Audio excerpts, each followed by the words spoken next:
नमस्कार दोस्तों, आप सभी का स्वागत है हमारे YouTube channel GS study point पे। आज हम जनसंख्या भूगोल में जो है भारत में जो जनसंख्या समस्या है उस पे हम डिस्कस करेंगे, यानी कि भारतीय जनसंख्या जो है उसकी समस्याओं पर डिस्कस किया जाएगा इसमें। ठीक है, तो ये बहुत ही इम्पोर्टेंट टॉपिक आपका है। तो ये आपका जो आएगा किसमें, आपका जो पेपर 2 होता है इंडियन ज्योग्राफी का, ठीक है, उसका टॉपिक है ये। ठीक है, तो क्वेश्चन इसमें कैसे कैसे पूछा सकता है, तो क्वेश्चन सीधा सीधा पूछा सकता है कि भारतीय जनसंख्या समस्याओं पर प्रकाश डालिए, इस टाइप से पूछ सकता है, या फिर किसी भी टाइप से पूछे तो आपको अपना जैसा क्वेश्चन पूछेगा उसके अकॉर्डिंग आप अपना आंसर को लिखेंगे। ठीक है, तो आप अपना इस पर एक नोट जरूर तैयार करके रखिएगा। ठीक है, क्योंकि हमेशा नोट्स बनाने का फ़ायदा क्या होता है, आपको एग्जाम हॉल में जाने से पहले जब उसको रिवाइज कर लेते हैं तो आप जो है एग्जाम में अच्छा से लिख लेते हैं। ठीक है, और साथ ही में जो है प्रैक्टिस करते भी रहिएगा लिखने की, क्योंकि राइटिंग अगर नहीं कर पाएंगे, आंसर राइटिंग बहुत जरूरी है मेंस के एग्जाम को क्वालिफाई करने के लिए और फाइनल सिलेक्शन लेने के लिए। ठीक है, फाइनल सिलेक्शन उसी का ही हो पाता है जिसने जो है अच्छे से राइटिंग कर रखी होती है। ठीक है, तो देख लेते हैं इसमें कैसे लिखते हैं। तो जाहिर सी बात है, हम देखिए इसमें जो है 2011 की जनगणना के लेटेस्ट डाटा हमारे पास है, उसके बाद अभी जनगणना कोई हुई नहीं है। ठीक है, 2021 में अगली जनगणना होने वाली है। तो अभी के लिए आप जो है जनगणना जो 2011 के अनुसार जो डाटा दिया गया है हमको उसके अनुसार जो है अपना आंसर लिखना होगा। ठीक है, तो कैसे लिखेंगे, जनगणना 2011 के अनुसार, ठीक है, जो 2011 का सेंसस है आपका, ठीक है, उसके अनुसार क्या है, 121 करोड़ जनसंख्या है भारत की। ठीक है, 121 करोड़ जनसंख्या हो गई है भारत की जनसंख्या 2011 की जनगणना के अनुसार। वैसे तो अभी तो 130 प्लस करोड़ हो चुकी है, ठीक है, वर्तमान में, लेकिन अभी हम जो डाटा लेंगे वो 2011 के अनुसार ही बताएंगे। ठीक है, भारत में जो है इतनी हो, और जो टोटल जो पॉपुलेशन है विश्व की उसका जो है लगभग 17.5% जो है भारत अकेले में है, यानी कि विश्व की अगर टोटल अगर हम 100 मान लेते हैं पॉपुलेशन को, तो उसका लगभग जो है 17.5% जो है भारत में निवास करती है। ठीक है, चलिए तो लिखने के कैसे, जनगणना 2011 के अनुसार 121 करोड़ जनसंख्या भारत की है, जो विश्व की जो है 17.5% का अनुपात रखता है। ठीक है, या फिर ऐसे भी ले सकते हैं जो विश्व की 17.5% जनसंख्या है। ठीक है, भारत में जो है निम्न जनसंख्या समस्याएं हैं, यानी कि हम देखेंगे जो भारत की जो है निम्नलिखित जनसंख्या समस्याएं हैं जो देश में क्या है समगतिशील विकास, यानी कि जो देश के जो है समगतिशील जो विकास में क्या एक अवरोध के रूप में कार्य करती हैं। ठीक है, ठीक है, तो ये बहुत ही इंपॉर्टेंट लाइन है ये लिखिएगा जरूर आपकी।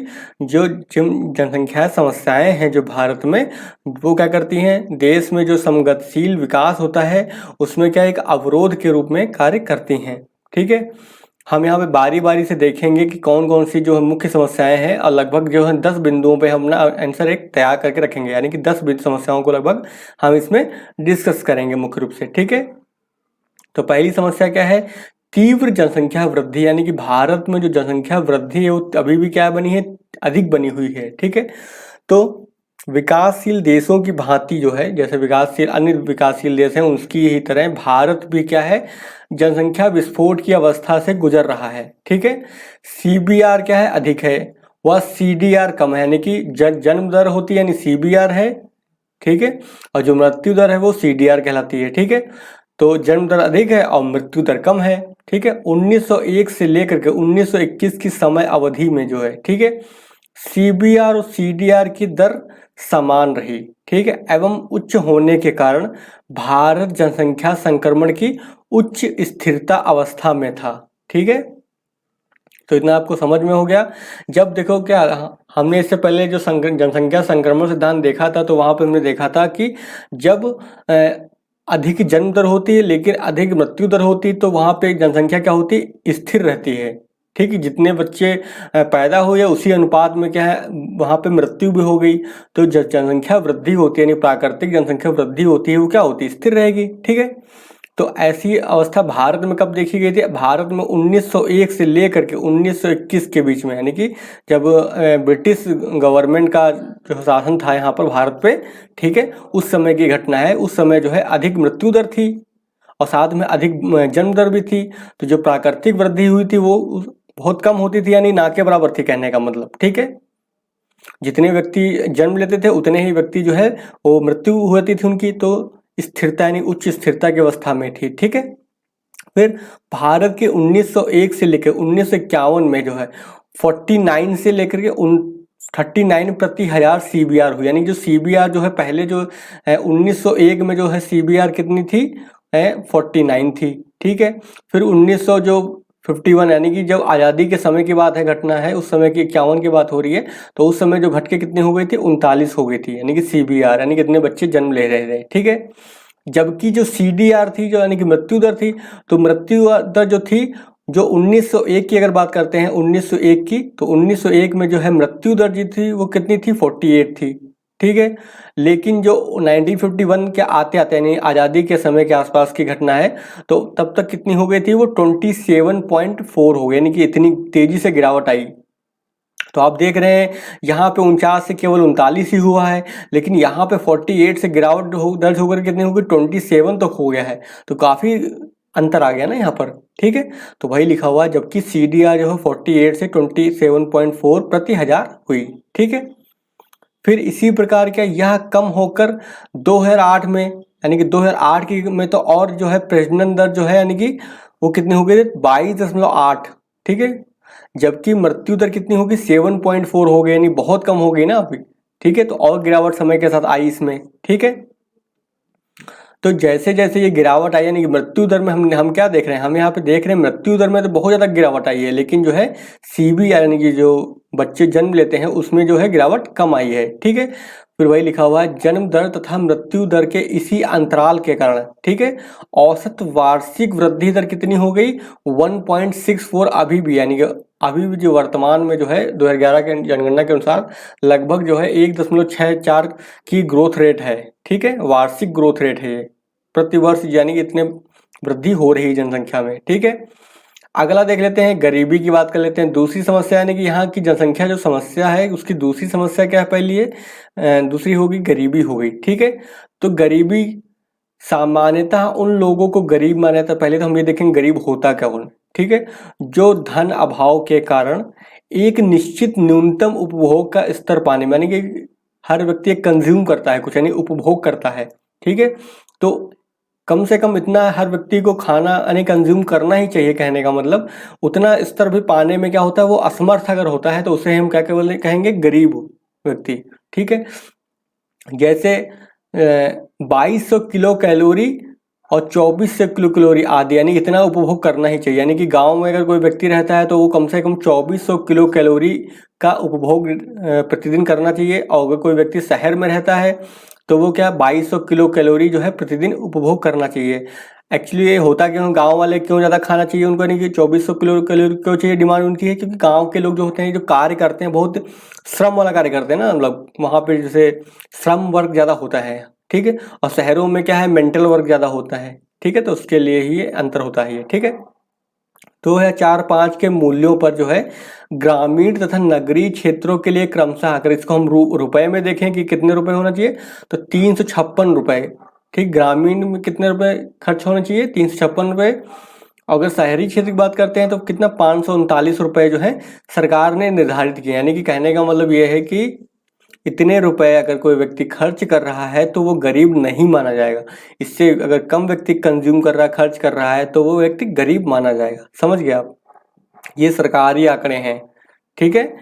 किंतु महंगाई के कारण इस मूल्य में क्या 1820 किलो कैलोरी भोजन ही प्राप्त होता है, यानी कि कहने का मतलब ये इतने रुपए में केवल 1820 किलो कैलोरी भोजन ही प्राप्त हो पाता है, लेकिन खाना कितना चाहिए का एक्चुअल में 2400 किलो कैलोरी चाहिए गांव वाले के लिए और 2200 किलो कैलोरी चाहिए नगर वाले के लिए, ठीक है।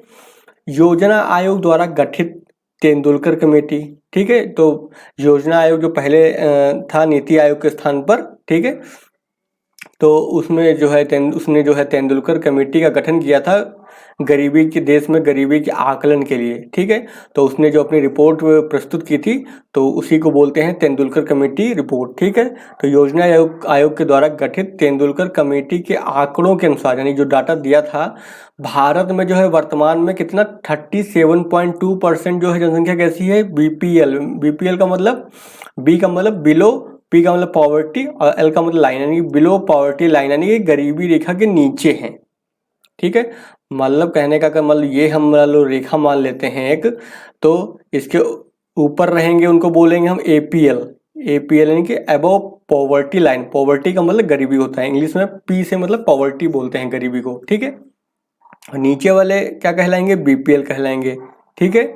तो कहने का मतलब हम मान लो यहाँ पे देख लेते हैं, अगर मान लो हम गांव की बात कर रहे हैं तो 2400 किलो कैलोरी अगर जो भोजन प्राप्त कर पा रहा है डेली, तो वो क्या कहलाएगा, एपीएल में आ जाएगा। अगर 2400 किलो कैलोरी से कम कोई भोजन प्राप्त कर रहा है तो वो क्या कहलाएगा, बीपीएल के तहत कहलाएगा, यानी कि वो व्यक्ति गरीब कहलाएगा, ठीक है। ये आपको समझ में आ गया होगा, ठीक है। चलिए अब आगे देख लेते हैं, जिसमें से यानी जो टोटल कितना था 37.2% था। कभी कभी पीटी में पूछ भी लेता है कि तेंदुलकर कमेटी के अनुसार जो है कितनी जनसंख्या जो है बीपीएल में है, तो 37.2% है, याद रखिएगा, ठीक है।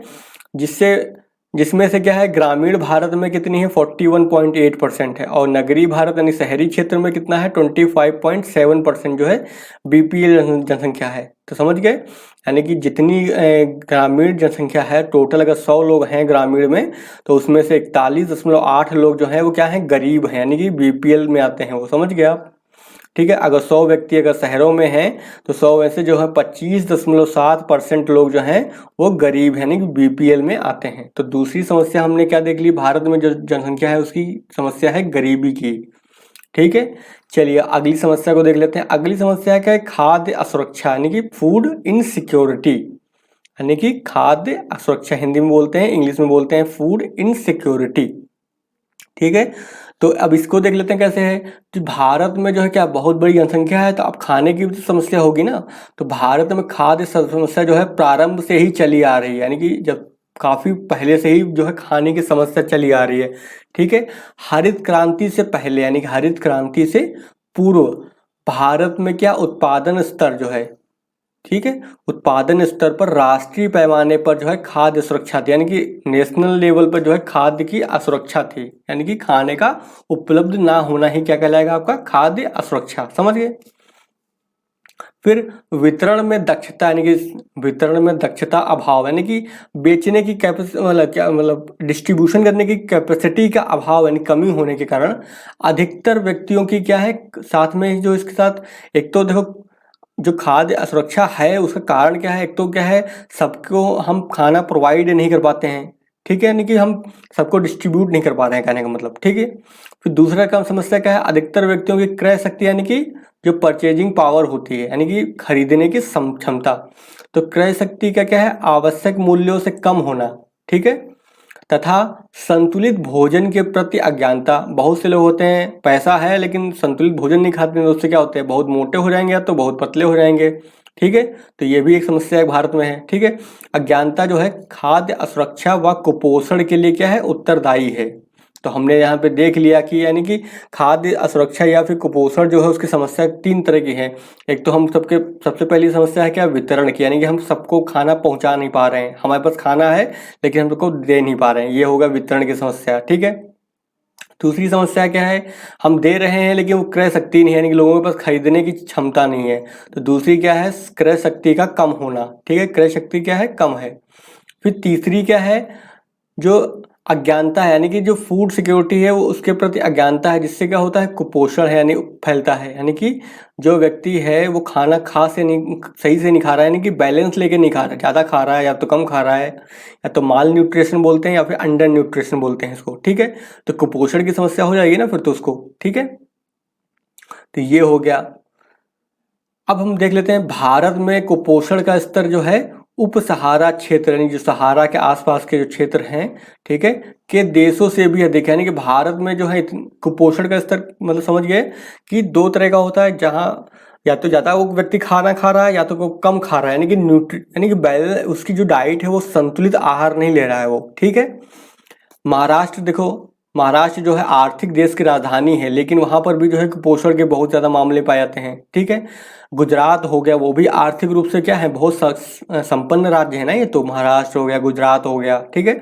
तो महाराष्ट्र गुजरात जैसे आर्थिक रूप से जो विकसित राज्य हैं, ठीक है, उसमें भी जो है क्रमशः जो 51%, सोचिए आधे से अधिक जनसंख्या, तथा 45% जो बच्चे हैं, यानी कि महाराष्ट्र में जो कुल बच्चे हैं अगर 100 बच्चे हैं उसमें से जो 51 बच्चे क्या हैं वो कुपोषण का शिकार हैं, ठीक है। गुजरात की बात कर लेते हैं, अगर 100 बच्चे हैं वहाँ टोटल, तो वहाँ के जो 100 में से 45 बच्चे जो हैं वो क्या है, कुपोषण का शिकार हैं। ठीक है, तो वही लिखा हुआ है 45% जो है बच्चे जो गुजरात के जो है कुपोषण का शिकार हैं। ठीक है, कुपोषण के कारण क्या होगा, शिशु मृत्यु दर ज़्यादा होती है। ठीक है, तथा मातृत्व मृत्यु दर भी अधिक है। ठीक है, तो शिशु मृत्यु दर अधिक हो जाती है इसकी वजह से, और जो मातृत्व मृत्यु दर यानी MMR होती है वो भी अधिक हो जाती है।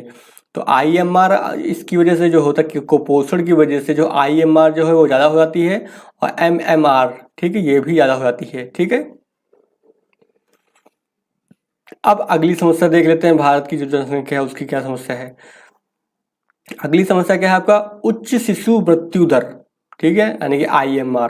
ठीक है, तो वही अगली समस्या आ गई हमारे पास, उच्च यानी कि हाई शिशु मृत्यु दर तथा उच्च मातृत्व मृत्यु दर यानी कि MMR। ठीक है, तो भारत में जो क्या है, शिशु मृत्यु दर में जो है समय के साथ क्या हो रहा है, कम हो रही है। ठीक है, यह 1961 की अगर बात करते हैं, यानी कि 1961 यानी कि जब आज़ाद हुआ था भारत, उसके 10 साल की बात लगभग आसपास देखते हैं आंकड़े, तो 115 थी उस समय यानी कि। ठीक है, तथा 2008 में कितनी गिरावट हो गई है, अब गिर करके कितने हो गई, यानी 53 हो गई है। ठीक है, अभी भी बहुत ज़्यादा है ये। ठीक है, 53 तो हो गई है लेकिन अभी भी ये बहुत ज़्यादा है। ठीक है, किंतु वही लिखा हुआ गया है, किंतु विकसित देशों की तुलना में यह अब भी लगभग जो है 10 गुना अधिक है। सोचिए 10 गुना। ठीक है, यानी कि वहाँ पे कितनी विकसित देश जो होते हैं जैसे अमेरिका वगैरह देश हो गए, वहाँ पे जो है शिशु मृत्यु दर कितनी है, केवल 5 होगी केवल। ठीक है, तो यहाँ भारत में भी कितनी है, 53। ठीक है, तो 2008 के जनगणना के आंकड़ों के अनुसार जो है भारत में 53 थी। ठीक है, तथा भारत की जो जनसंख्या नीति के 2010 के लक्ष्य से भी अत्यधिक है। यानी कि जो हमने लक्ष्य, जो भारत जो है समय समय पे क्या करता है, जनसंख्या नीति के लक्ष्य जो को निर्धारित करता है कि हमको ये गोल प्राप्त करना है, तो उस समय जो 2010 की जो जनसंख्या नीति थी उसका लक्ष्य ये था कि भारत जो है 2010 तक जो है इसको कम करके लक्ष्य कितना प्राप्त करना था, 30 करना था, लेकिन कितना है, 53 था उस टाइम। ठीक है, फिर बीमारू राज्यों में यह वर्तमान में भी अधिक है। ठीक है, बीमारू राज्य कौन कौन से हैं, जैसे बिहार हो गया, यूपी हो गया, मध्य प्रदेश हो गया। ठीक है, ये राजस्थान हो गया, ये कौन से स्टेट है, बीमारू राज्य कहलाते हैं। यानी कि बहुत ही यहाँ पे गरीबी है, हेल्थ फैसिलिटीज़ बहुत ही कम है, यानी कि बहुत ही कम विकसित राज्य हैं ये। यानी कि देश में भी जो है बहुत ही ज़्यादा असमानता है। कोई राज्य जो है वहाँ पे तो बहुत ही कम शिशु मृत्यु दर है, लेकिन कुछ राज्य हैं जहाँ पे शिशु मृत्यु दर बहुत अधिक है। तो बीमारू राज्यों में ये अधिक है कहने का मतलब। ठीक है, इसी प्रकार की बात कर लेते हैं, MMR की बात कर लेते हैं। तो MMR भी जो है भारत तथा विशेषकर इन राज्यों के अत्यधिक है, यानी कि जो बीमारू राज्य हैं, ठीक है, उनमें अधिक है। भारत में जो है 1998 में अगर बात करते हैं, MMR कितना था, 407 थी। ठीक है, यूपी में कितनी है, 707। राजस्थान की बात कर लेते हैं 670। ठीक है, मध्य प्रदेश की बात करते हैं तो 498। बिहार की बात करते हैं तो कितना, 452। असम की बात करते हैं कितना, 409 यानी 409। और उड़ीसा में कितनी है, 367 प्रति लाख थी। तो ये डाटा परिवर्तित होता रहता है। ठीक है, जब आप अपना क्वेश्चन लिखें तो उस हिसाब से जो है नया डाटा अगर आया तो वो आप डाल सकते हैं। ठीक है, चलिए अब आगे देख लेते हैं। आगे देख लेते हैं, 2004 से 6 में यह कम होकर कितना हो गया है, 254 हो गई। किंतु भारत की जनसंख्या नीति में से MMR को कितना, 100 करना था। यानी कि हमारा जो लक्ष्य है वो कितना करना है, 100 करना है। ठीक है, जो अभी भी क्या है, दोगुनी बनी हुई है, यानी अभी प्रेजेंट टाइम पे भी लगभग ये 200 के आसपास है। ठीक है, कहने का मतलब। ठीक है, तो हमें जो लिखना अपने आंसर में ये लिखना है कि जो भारत का जो लक्ष्य है वो 100 करना है MMR को। ठीक है, लेकिन अभी भी ये लगभग ये दोगुनी से अधिक बनी हुई है। ठीक है, अब अगली समस्या हम देख लेते हैं, जो भारत की जनसंख्या है उसकी अगली समस्या क्या है, बेरोजगारी है। ठीक है, यानी कि अनएम्प्लॉयमेंट। तो अगली समस्या है बेरोजगारी। जनसंख्या में वृद्धि के अनुपात में जो है रोजगार अवसर जो है विद्यमान ना होने से, यानी जितनी स्पीड से जनसंख्या वृद्धि हो रही है उसके अनुपात में जो है रोजगार के अवसर विद्यमान ना होने से बेरोजगारी समस्या जो है गंभीर रूप ले चुकी है। ठीक है, ग्रामीण क्षेत्र हो गया, मौसमी बेरोजगारी वहाँ होती है। ठीक है, प्रच्छन्न बेरोजगारी होती है, वह सामान्य बेरोजगारी की बहुलता पाई जाती है। यानी ग्रामीण क्षेत्र है वहाँ मुख्य रूप से कौन सी बेरोजगारी मिलेगी आपको, मौसमी बेरोजगारी मिलेगी, प्रच्छन्न बेरोजगारी मिलती है। ठीक है, सामान्य बेरोजगारी मिलती है वहाँ पर। ठीक है, जबकि इसके विपरीत नगरों में क्या होता है, अल्प बेरोजगार मिलता है, ठीक है, तथा शिक्षित बेरोजगारी की समस्या पाई जाती है। शिक्षित बेरोजगारी क्या होती है, यानी कि वो व्यक्ति है हायर एजुकेटेड लेकिन काम क्या कर रहा है, चपरासी बन के कर रहा है, यानी कि है वो एमए की डिग्री होल्डर है लेकिन वो कार्य क्या करना पड़ रहा है, पीएचडी होल्डर है लेकिन कार्य क्या कर रहा है, वो एक प्यून की काम कर रहा है। तो इसी को बोलते हैं शिक्षित बेरोजगारी, यानी कि उसके जितनी उसकी जो क्वालिफिकेशन है उसके अनुसार जो उसको रोजगार अगर नहीं मिलता है तो इसी को बोलते हैं शिक्षित बेरोजगारी, ठीक है। ये भारत में बहुत ज़्यादा पाई जाती है, ठीक है। और भारत के जो आर्थिक सर्वेक्षण की बात करते हैं 2009 और 10 के अनुसार जो है वर्तमान दैनिक बेरोजगारी की स्थिति जो है इतनी थी, यानी कि ग्रामीण क्षेत्र में कितनी थी, लगभग 8.2% थी, और शहरी क्षेत्रों में नगरीय क्षेत्र की बात करते हैं तो 8.3 थी। तो आप इसको बाद में अपडेट कर लीजिएगा, ठीक है, जब नए आंकड़े आते हैं तो उसी के अनुसार इसको जो है आप अपडेट कर लीजिएगा अपने नोट्स को, ठीक है। देखिए हमने आपको बताया था कि जो ह्यूमन ज्योग्राफी है थोड़ा डायनेमिक सब्जेक्ट है, यानी कि इसको समय के साथ क्या करना पड़ता है, अपडेट करते रहना पड़ता है, ठीक है। तो जब जब आपको नए डाटा मिलते रहेंगे तो आप उसको क्या करना पड़ेगा, आपको अपडेट करना पड़ेगा, ठीक है। और ये पीटी में भी आपको काम आएगा और मेंस में तो काम आता ही आता है, ठीक है। अगली क्या समस्या है भारत में जो है लैंगिक असमानता की, यानी कि जो लैंगिक यानी कि जेंडर इनइक्वलिटी की समस्या भी है, ठीक है। यानी कि जो लिंग के आधार पर जो भेदभाव किया जाता है, यानी लड़का और लड़की में भेदभाव किया जाता है, ये भी जो है बहुत बड़ी समस्या है भारत में, ठीक है। तो भारत का 2009 में विश्व में जीडीआई जो है जेंडर डेवलपमेंट इंडेक्स में जो है 155 देशों में भारत का जो 114वां स्थान था, तो ये तो बदल गया होगा अब तो, ठीक है। तो नया अगला आप ये देख लीजिएगा मिला करके, तो जीडीआई अब यानी कि जेंडर डेवलपमेंट इंडेक्स जो है अब कितना हो गया है वो, ठीक है, कितना स्थान है, और वो वहाँ पे आप लिख लीजिएगा, ये अपडेट कर दीजिएगा, ठीक है। चलिए आगे देख लेते हैं। लैंगिक असमानताएं जो है विवाह, उसका कारण बताएंगे अब क्या है, ठीक है। तो जो लैंगिक असमानताएं हैं, जो विवाह की कम आयु हो गया, यानी कम एज में ही शादी कर दी जाती है महिलाओं की, ठीक है। महिला साक्षरता का कम होना, साथ में जो है महिलाओं का साक्षरता होना कम होना भी, साक्षर कम होना भी एक कारण है। फिर स्वास्थ्य की स्थिति है एक दूसरी, क्योंकि महिलाओं के स्वास्थ्य पे जो है ध्यान नहीं दिया जाता है भारत में, ठीक है। तथा चिकित्सा की कमी से, यानी कि हेल्थ फैसिलिटीज़ की कमी से जो है लड़की की जो है IMR, ठीक है, यानी शिशु मृत्यु दर जो होती है, एवं MMR का अधिक होना, यानी कि जो मातृत्व मृत्यु दर का अधिक होना, ठीक है। यानी इन सब कारणों से क्या होगा, IMR ज़्यादा हो जाएगी, MMR भी ज़्यादा हो जाएगी, ठीक है। फिर नकारात्मक लिंगानुपात, यानी कि जो सेक्स रेशियो में आपने देखा होगा कम है ना, आपने देखा होगा हरियाणा में जो है सेक्स रेशियो सबसे कम है देश में, ठीक है। तो इसी को बोलते हैं नकारात्मक लिंगानुपात, यानी 1000 जो बच्चे होते हैं, यानी कि उसमें यानी कि जो पुरुष हैं उस पर कितनी महिलाएं उपलब्ध हैं उसको ही बोलते हैं लिंगानुपात, सेक्स रेशियो, ठीक है। अगर ये 1000 पे 1000 है ये, तो ये तो बैलेंस है एकदम। अगर 1000 पे मान लो 900 अगर हैं तो इसको बोलेंगे नकारात्मक, और 1000 पे अगर मान लो 1200 हैं तो इसको बोलेंगे हम सकारात्मक, ठीक है। तो भारत में कैसी स्थिति पाई जाती है, नकारात्मक की, ठीक है। तो वही लिखा हुआ नकारात्मक लिंगानुपात, पुरुषों के तुलना में कम वेतन, ठीक है, साथ ही में जो है क्या पुरुषों को अधिक वेतन मिलता है, महिलाओं को कम वेतन मिलता है। तथा परिवार नियोजन का भार जो है मुख्यतः किस पे है, महिलाओं पे, ठीक है, महिलाओं द्वारा वहन करने इत्यादि से स्पष्ट होती है, ठीक है। नहीं ये किस चीज़ को दर्शा रही हैं, ये सारी चीज़ें दर्शा रही हैं कि लैंगिक असमानता है, यानी कि जेंडर इनइक्वलिटी है, ठीक है। क्योंकि आपने देखा होगा जो है जितने भी गर्भ निरोधक उपाय होते हैं वो महिलाओं को ही ज़्यादातर करने पड़ते हैं, यानी पुरुष जो है नसबंदी बहुत कम होती है, महिला नसबंदी अधिक होती है, ठीक है। यानी कि ये जितने भी परिवार नियोजन के जो कार्यक्रम होते हैं उनको फॉलो करने के लिए महिलाएं ही उस पर उनको ज़्यादा जोर दिया जाता है, कहने का मतलब भारतीय समाज में, ठीक है। तो ये भी एक समस्या है। फिर राष्ट्रीय परिवार एवं स्वास्थ्य सर्वेक्षण 2006 के अनुसार जो है, यानी कि SRS की रिपोर्ट, भारत में जन्म के समय जो है लिंगानुपात कितना था, 9 से 18 है, ठीक है। तथा 2011 की जनगणना आंकड़ों के अनुसार जो है लिंगानुपात कितना है, 940 है। तो आपको डाटा पता ही होना चाहिए, तो पीटी में भी काम आता है और जो मेंस में आप इसको इस्तेमाल भी कर सकते हैं अपने आंसर को अच्छा बनाने के लिए, ठीक है। तो थोड़ा वो डाटा आपको अपने आंसर में डालना ही पड़ेगा, ठीक है, हवा में बातें नहीं करेंगे हम, ठीक है। शिशु मृत्यु दर जो है लड़कों की तुलना में लड़कियों में जो क्या है 61% अधिक है, यानी कि जो हम बात करते हैं कि शिशु मृत्यु दर यानी IMR जो होता है वो ज़्यादा होती है, महिलाओं में ज़्यादा होती है, यानी लड़कियां जो हैं ज़्यादा वो मृत्यु हो जाती है बचपन में ही उनकी। उसका कारण क्या है, जो इन पे इनके स्वास्थ्य पे कोई ध्यान नहीं दिया जाता है, ठीक है। तो शिशु मृत्यु दर जो है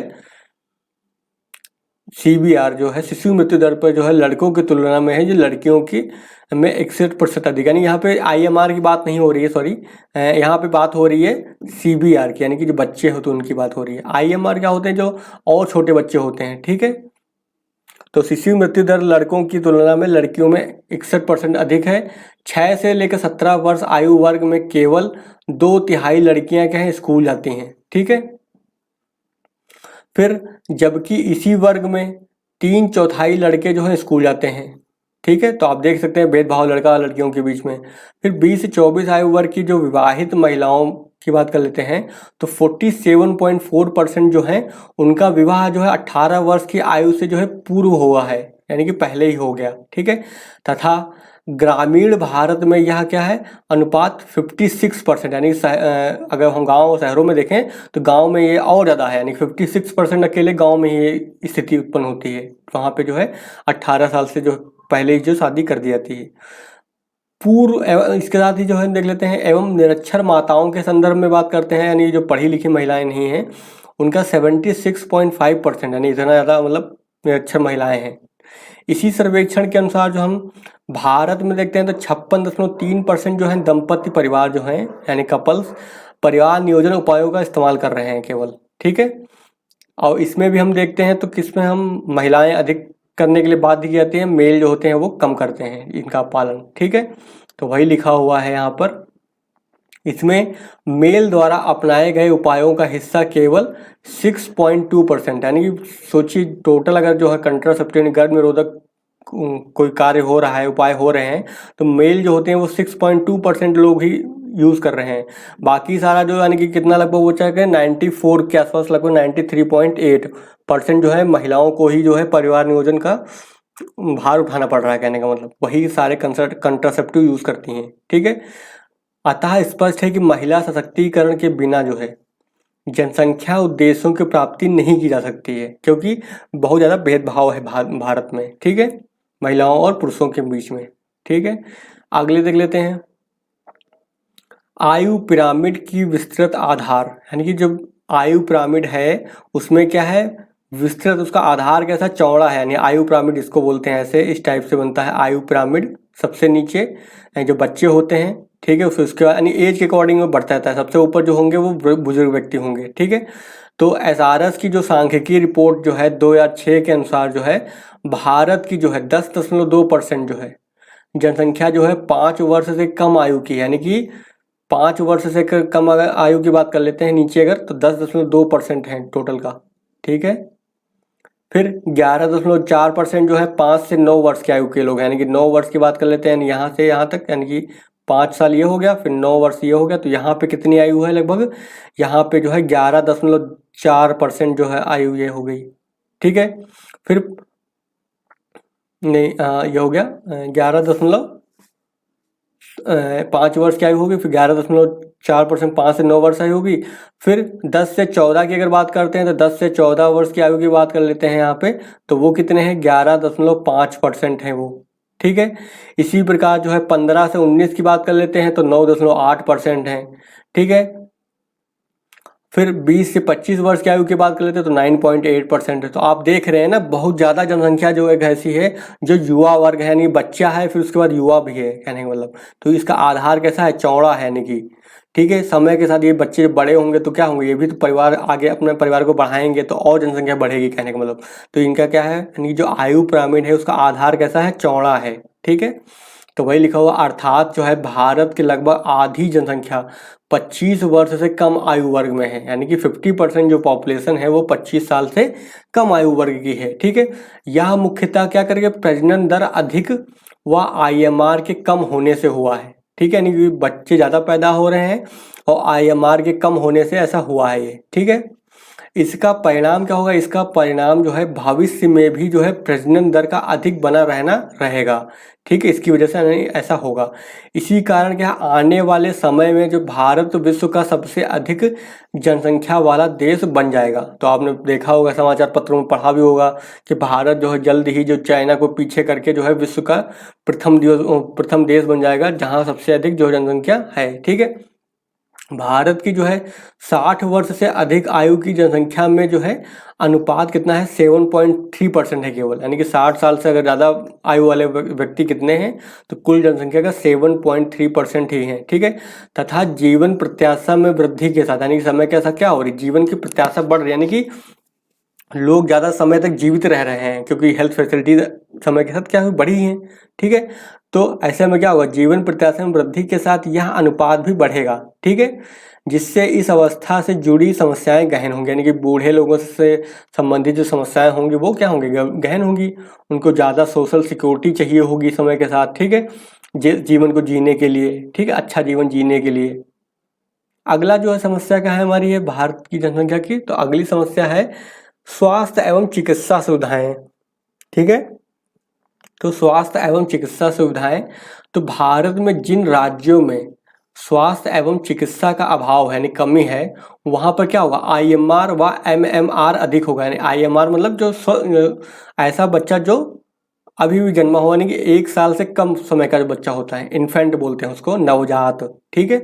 इन्फेंट मोर्टेलिटी रेट वहाँ पे क्या होगी, अधिक होगी, क्योंकि बच्चा पैदा हुआ उसको अंदर कुपोषण है, तो वो व्यक्ति ज़्यादा समय तक सर्वाइव नहीं कर पाएगा बच्चा, वो मृत्यु हो जाएगी उसकी, ठीक है।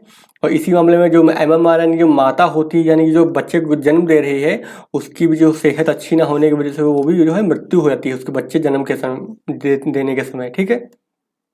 फिर सर्वेक्षणों के अनुसार जो भारत में जो है केवल 48.8% जो है जन्म ही किसी डॉक्टर या फिर अन्य प्रशिक्षित व्यक्ति की देखरेख में होते हैं, तथा केवल 40.8% जो है जन्म ही संस्थागत है, यानी कि किसी हॉस्पिटल वगैरह में होते हैं, कहने का मतलब, ठीक है। तो इसकी वजह से क्या होता है, जो नवजात बच्चा होता है उसकी मृत्यु हो जाती है, MMR यानी जो माता होती है उसकी मृत्यु हो जाती है। उसका कारण क्या है, क्योंकि जो है संस्थागत डिलीवरी नहीं हो रही है, ठीक है। तो आप जैसे गांव वगैरह में रहते होंगे तो वहाँ पे आपने देखा होगा बच्चे के लिए जो है डिलीवरी के समय हॉस्पिटल में ना ले जा करके वहीं की जो लोकल लेवल पर दाई वगैरह होती हैं उन्हीं से जो है प्रसव कराया जाता है, ठीक है, उसमें वही डिलीवरी करती हैं, ठीक है। इसी सर्वेक्षण के अनुसार जो है 12 से 23 माह, यानी कि 2 साल से लगभग कम, 12 से 23 माह आयु के केवल जो है 43.5% का ही पूर्ण टीकाकरण हुआ, नहीं जो छोटे नवजात बच्चे होते हैं उनका जो है पूरी तरह से टीकाकरण भी नहीं हो पाता है, ठीक है, क्योंकि गांवों में जो हेल्थ फैसिलिटीज़ अवेलेबल नहीं होती हैं, ना ही जागरूकता इतनी होती है, ठीक है। बच्चों तथा माताओं में क्या है, अनीमिया अत्यधिक, यानी कि यहाँ की जो पॉपुलेशन है उसमें क्या बच्चे जो होते हैं या फिर माता जो होती है उनमें क्या अनीमिया, नहीं अनीमिया का मतलब क्या हुआ, खून की कमी, तो खून की कमी बहुत अधिक देखी जाती है यहाँ, ठीक है। फिर जैसे एग्जाम्पल की बात करें तो 6 से 35 महीनों की आयु वर्ग के जो हैं 78.9% जो हैं बच्चे, ठीक है, तथा 15 से 50 वर्ष की जो है 56% माताएं जो है क्या है एनीमिया से पीड़ित है, यानी कि डाटा दे रखा है यहाँ पर, इतनी मात्रा में जो है माता जो है और बच्चे जो है एनीमिया से वो पीड़ित हैं। स्वास्थ्य असुरक्षा में जो भारत का जो है क्रम अधिकतर मापदंडों में प्रथम है, ठीक है, यानी कि स्वास्थ्य असुरक्षा में जो है भारत बहुत अधिकतर मामलों में, यानी कि बहुत ज़्यादा प्रथम, यानी कि बहुत ज़्यादा स्वास्थ्य की हेल्थ फैसिलिटीज बहुत ही खराब है भारत की, कहने का मतलब, ठीक है। विश्व में सर्वाधिक जो टीबी कहाँ होती है, भारत में है पेशेंट सर्वाधिक, ठीक है। कैंसर भी बहुत बड़ी समस्या है, हृदय रोग हो गया, कुपोषण हो गया, ये क्या है समय के साथ बढ़ रहे हैं, किंतु उस दर से जो है चिकित्सा सेवा का विस्तार नहीं हुआ है, ठीक है।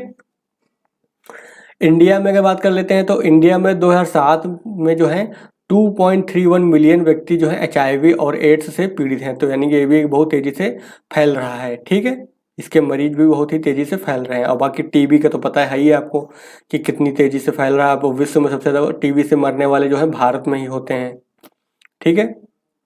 अगली क्या है, यहाँ की जो भारत की जनसंख्या की एक समस्या अगली है आवास की समस्या, यानी कि जो घर की समस्या है, ठीक है। तो आवास की समस्या भी जो है क्योंकि भारत की पॉपुलेशन बहुत ज़्यादा है, उसके सापेक्षिक रूप से जो है इतने मकान बन नहीं पाते, आवास बन नहीं पाते हैं, तो आवास की एक बहुत बड़ी समस्या है। ठीक है, भारत में है जनगणना विभाग के अनुसार 24.71 मिलियन। ठीक है, 1 मिलियन में कितना होता है, 1 मिलियन इक्वल टू होता है 10 लाख। ठीक है, 1 मिलियन इक्वल टू कितना होता है, 10 लाख। ठीक है, तो 24.71 मिलियन मकानों की क्या है, इतनी कमी है कहने का मतलब। ठीक है, भारत की जो है नगरीय जनसंख्या का लगभग कितना 21% भाग कहाँ रहता है, मलिन बस्तियों में निवास करता है। इन बस्तियों में क्या है, ना तो शुद्ध पेयजल की व्यवस्था होती है, ना विद्युत की जो उपलब्धता होती है, शौचालय की कमी है, वह स्वास्थ्य सुविधाओं का क्या होता है यहाँ पे है, अभाव होता है। ठीक है, तो ये हो गया हमारा क्या, आवास की समस्या देख ली हमने। अब हम अगला बिंदु जो देख लेते हैं, वो अगला बिंदु क्या है हमारा, है जो है भारतीय जनसंख्या में जो है विविधता एवं संबंधित समस्याएं, जो भारत में बहुत ज़्यादा डाइवर्सिटी पाई जाती है। ठीक है, तो भारत आपको पता है बहुत ज़्यादा विविध देश है, यानी हर जाति, रूप, रंग, इस टाइप के जो लोग रहते हैं भारत में। ठीक है, धर्म के भी बहुत सारे लोग हैं, तो बहुत ज़्यादा विविधता पाई जाती है इसकी। इसी को क्या बोलते हैं, विविधता, यानी कि अनेक टाइप के लोगों का होना ही क्या कहलाता है, विविधता कहलाती है। तो इससे भी क्या होती है, समस्याएं उत्पन्न होती हैं कभी कभी। तो भारत की जनसंख्या में समरूपता के स्थान पर क्या है, विविधता। समरूपता का मतलब एक जैसा होना। ठीक है, तो ये भारत में क्या है, समरूपता के स्थान पर क्या है, विविधता पाई जाती है। धार्मिक विविधता के कारण जो है परिवार नियोजन से संबंधित समान नीतियों का समान रूप से लागू कर पाना कठिन हो जाता है, क्योंकि भारत में क्या अलग अलग लोग के धर्म के लोग हैं, तो अगर हम उनके ऊपर एक जैसी एक नियम लागू करेंगे तो क्या होती है, उससे धार्मिक जो है मतलब उनको लगता है कि उनके धर्म पे अतिक्रमण किया जा रहा है। ठीक है, इसीलिए वो जो है उसको धर्म विरोधी मानेंगे उस चीज़ को। तो ऐसे स्थिति में क्या होती है, जो धार्मिक विविधता के कारण जो है परिवार नियोजन से संबंधित जो समान नीतियों का समान रूप से जो है लागू कर पाना क्या होता है, कठिन हो जाता है। ठीक है, फिर हिंदू धर्म से जुड़े संगठन जो होते हैं एवं नेता मुस्लिम वर्ग की जनसंख्या वृद्धि दर की अधिकता को केवल धर्म से जोड़कर भ्रम पैदा करते हैं। यानी जो आपने देखा होगा अक्सर हमेशा बोलते रहते हैं, हिंदू जो नेता होते हैं वो अपने राजनीतिक लाभ के लिए बोलते रहते हैं, मुस्लिम लोग जो हैं केवल मतलब यानी कि जो जनसंख्या वृद्धि का केवल कारण क्या है, धर्म है, क्योंकि उनके धर्म में ऐसा है कि बस मुस्लिम लोग जो है बच्चे पैदा कर रहे हैं, लेकिन ऐसा नहीं होता है। ठीक है, वो भ्रम पैदा करते हैं केवल। ठीक है, क्योंकि उनको अपना राजनीतिक स्वार्थ से देखना होता है। ठीक है, वहीं पर अल्पसंख्यक जो धार्मिक वर्ग के जो अधिकतर व्यक्ति होते हैं, यानी जो अल्पसंख्यक धार्मिक वर्ग के जो लोग हैं, वो संख्या बढ़ाकर सुरक्षा बढ़ाने में विश्वास रखते हैं, यानी कि सोचते हैं कि हम अगर कम होंगे तो हम पे लोग हमारी सुरक्षा की समस्या उत्पन्न हो जाएगी। वो भी तो धर्म, जो मुस्लिम धार्मिक वर्ग के लोग जो होंगे ना, वो भी तो बोलेंगे ना कि अगर हम कम होंगे तो हम हमारी सुरक्षा पे खतरा हो जाएगा।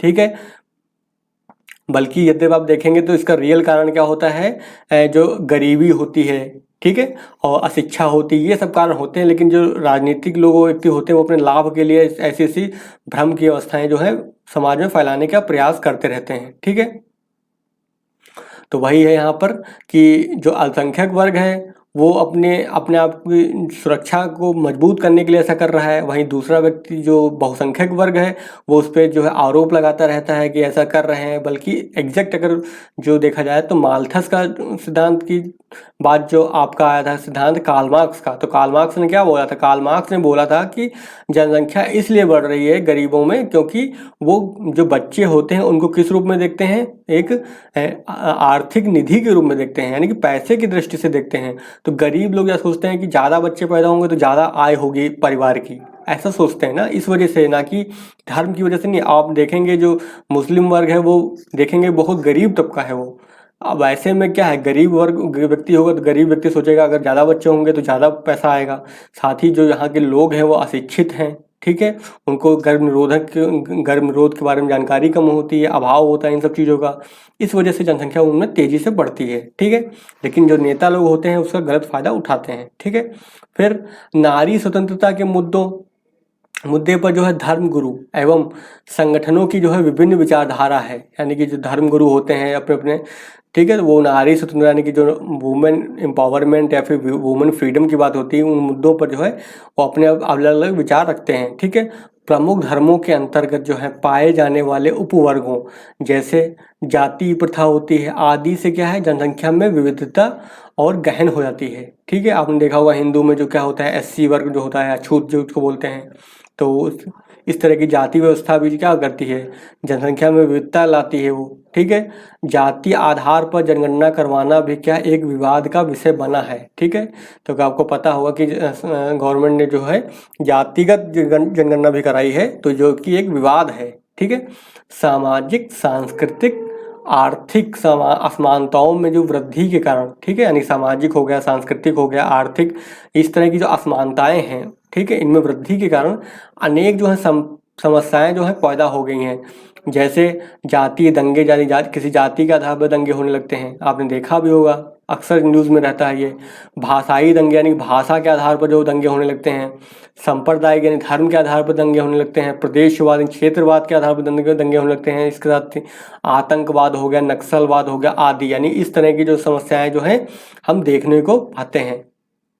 तो आप समझ गए होंगे कि जो भारत में इतनी सारी विविधता है, उसके कारण कुछ जो है समस्याएं भी हैं, यानी कि हमारे भारत में, और इनका जो है देखना पड़ता है कि जो ऐसी समस्याएं जो होती हैं देश की जो अखंडता और असुरक्षा को बढ़ावा देती है, यानी कि आगे चल करके ये क्या करेंगे, यानी कि देश विरोधी हो जाते हैं ना फिर तो। ठीक है, जैसे आपने देखा होगा खालिस्तान की मांग हुई थी पंजाब में एक समय में। ठीक है, तो आई होप आपको ये अच्छे से समझ में आ गया होगा, और आपने अपना इस पर एक नोट जरूर तय करके रखिएगा, क्योंकि ये बहुत इंपॉर्टेंट टॉपिक है और इससे जो है प्रश्न पूछे ही जाते हैं। ठीक है, तो भविष्य में भी इनसे जो है पूछे जाएंगे, और इस पे अगर आपका नोट तैयार होगा, आपका डाटा तैयार होगा, तो आप एग्जाम से पहले अगर उसको रिवाइज कर लेंगे तो आप लिख लेंगे। देखिए, इंडियन ज्योग्राफी में लोग बोलते हैं नंबर नहीं मिलते, उसका कारण क्या होता है, इंडियन ज्योग्राफी में आपको थोड़ा डाटा डालना पड़ेगा, क्योंकि इंडियन ज्योग्राफी में नंबर तभी मिलेंगे जब आप थोड़ा डाटा डालेंगे, यानी फैक्ट डालेंगे। और फैक्ट डालने का तरीका क्या है, बार बार पढ़ेंगे तभी याद हो पाएगा ना फैक्ट। तो प्रीलिम्स के टाइम में आप कितनी मेहनत करते हैं, फिर प्रीलिम्स के टाइम में आप देखते हैं कि एक ही चीज़ को बार बार पढ़ते हैं, तभी तो याद हो पाता है डाटा। तो मेंस के टाइम पर भी यही होता है, जब आप इंडियन ज्योग्राफी का पेपर तैयार करेंगे तो जहाँ जहाँ पे डाटा डालना पड़ेगा, जैसे एमएमआर है, तो हमें पता होना चाहिए कि जिस वर्ष आप एग्ज़ाम दे रहे हैं उस समय का एमएमआर कितना है, आईएमआर कितना है। किसी प्रदेश विशेष स्टेट विशेष की तैयारी कर रहे हैं तो उस प्रदेश में कितनी है, सीबीआर कितनी है, एमएमआर कितनी है, आईएमआर कितनी है। इस तरह का डाटा आपको तैयार रखना है, जैसे ही क्वेश्चन आया उसको आप उस आंसर में डालेंगे, तभी आपको अच्छे नंबर मिलेंगे, आप अच्छे नंबर प्राप्त कर सकते हैं। लेकिन क्या, थोड़ा डाटा डालना पड़ेगा। ठीक है, तो आई होप आपको अच्छे से समझ में आ गया होगा, और आपने अगर यहाँ तक वीडियो देखा है तो मुझे लगता है कि आपको वीडियो पसंद भी आया होगा, तो वीडियो को लाइक जो कर दीजिएगा, साथ ही में अपने दोस्तों को शेयर कर दीजिएगा, और चैनल पर अगर नए हैं तो क्या करेंगे, चैनल को सब्सक्राइब कर देंगे। ठीक है, चलिए फिर आज का वीडियो में यहीं पे ख़त्म करते हैं। और अगर आपको इसका पीडीएफ चाहिए, यानी कि हमारा ये जो ज्योग्राफी नोट्स के पीडीएफ भी चाहिए अगर आपको, तो आप उसके लिए हमारे पेड ज्योग्राफी ऑप्शनल के पेड ग्रुप से ज्वाइन कर सकते हैं। ठीक है, नंबर आप 8860558530, ये नंबर हमारा है। ठीक है, इस पर आप कॉल कर सकते हैं, व्हाट्सअप कर सकते हैं, और पेड ग्रुप से संबंधित अधिक जानकारी प्राप्त कर सकते हैं। ठीक है, चलिए फिर मिलते हैं फिर नेक्स्ट वीडियो में नए टॉपिक के साथ।